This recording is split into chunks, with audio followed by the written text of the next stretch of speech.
What's up, addicts? All right, the final draft weekend is here. I'm going through my top 20 lists. This is my top 20 running backs on my final draft list.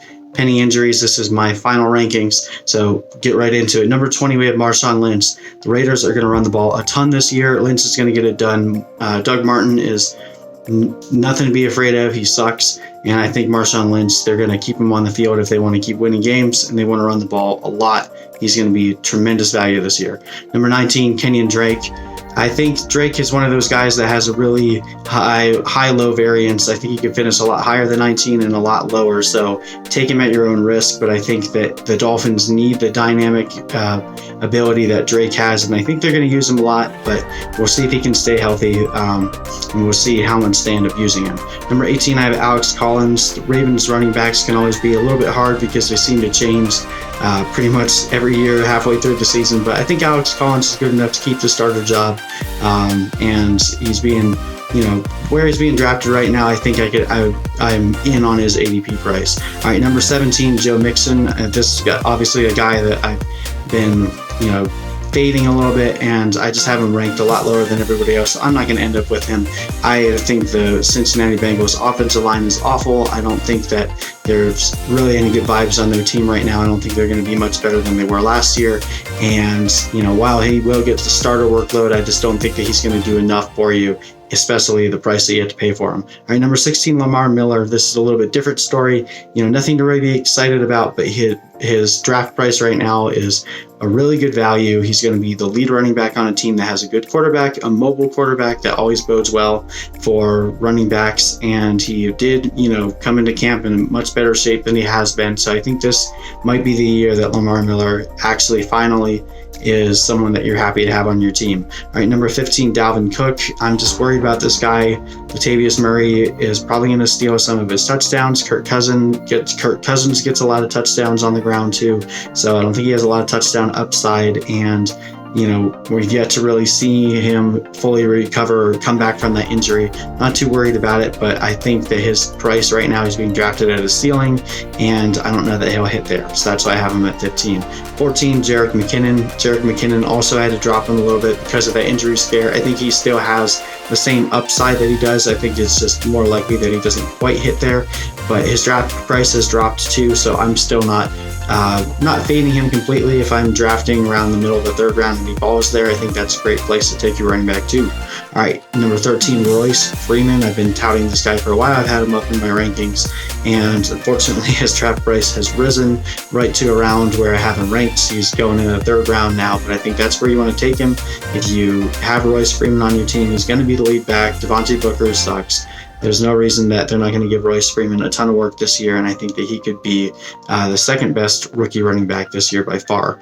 Number 12, Jordan Howard. I think everything in training camp, through the offseason, through the preseason, has shown us that they really want to make Jordan Howard be their featured back. I think they are going to throw the ball to him a little bit more than they have in the past. Even with Tariq Cohen there, I don't think that's going to impede Jordan Howard's ability to put up fantasy points. I think he is a tremendous value right now. That's why I have him at number 12. Number 11, Devonta Freeman. Same thing with Jordan Howard. He's pretty good value right now. He's still going to get a ton of work. He's going to get a lot of receptions out of the backfield. I think the Falcons overall have a better offense this year than they did last year.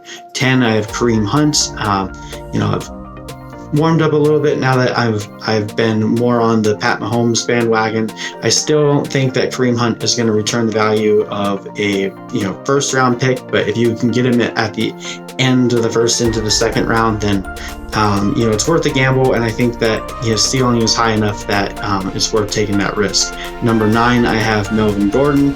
Melvin Gordon is that consistent, safe play week in, week out, and I think that he is a pretty safe bet. If he finishes the season and plays all the games, he's a pretty safe bet to be a running back 1. Number 8, Christian McCaffrey. I've really warmed up on this guy. They are totally using him as a workhorse, and there's no reason to believe that he won't also have 70, 80 receptions this year. If he can play every single game this year, he has number 1 running back 1 upside. And even if he plays right now, I think he's being drafted pretty near his floor right now. and I think if he hits anywhere near his ceiling, you're going to be really happy to have him. Number 7, Alvin Kamara, very similar to Christian McCaffrey last year. The running back usage was low, but got most of his work through the air. And if he sees an uptick in carries this year, then he could be even better. I'm a little scared about Ingram coming back, but overall, I think Kamara is going to have a really good year. Number 6, I have Todd Gurley, definitely ranked way lower than most people. I think he's going to regress a little bit this year.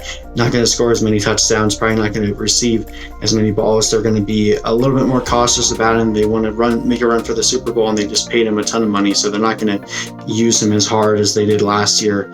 And overall, it's just we've almost never seen a running back that finishes number 1 do it again in consecutive years. We haven't seen that since 2002 with Priest Holmes. So I'm banking on that not happening again.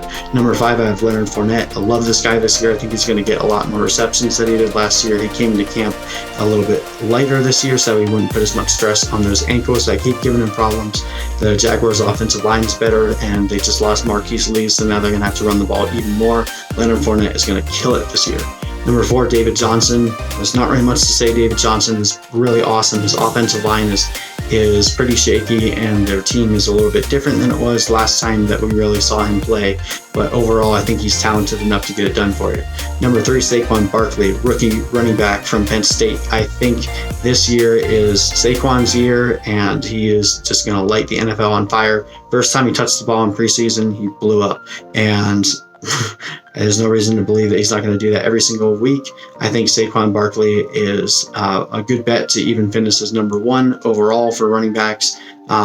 But I have him at number 3 just because obviously that's his ceiling, and I don't project people at their ceiling. All right, number 2, I have Ezekiel Elliott. They're going to have to use Zeke a ton this year if they want to stay competitive. Their wide receiver core is nothing pretty. Definitely one of the worst receiving cores in the NFL. Dak Prescott is going to have to find a way to get creative, and a lot of that will come through throwing the ball to Ezekiel Elliott. I had him ranked 1 pretty much all off season. The news with Travis Frederick being out for a while, and with Zach Martin possibly having a lingering injury, that offensive line being a little bit more shaky has definitely worried me a little bit more, so I've dropped him down to 2, but I think overall if you get Ezekiel Elliott, you're still going to be happy. But number 1, I have Le'Veon Bell. Every year this guy gets it done, and if this is truly going to be his last year in Pittsburgh, they're going to push very hard to make sure that he is able to get as much value out of him as they possibly can. Again, if they're not going to re-sign him, then they're just going to use him up, and I think this year he's going to absolutely destroy it in fantasy. So anyway, guys, that was my top 20 running backs. If you want to see how I have everybody ranked, click the link in the description box, download my PPR tiers, and I hope you guys are ready to crush it this weekend. Good luck in your drafts. Peace.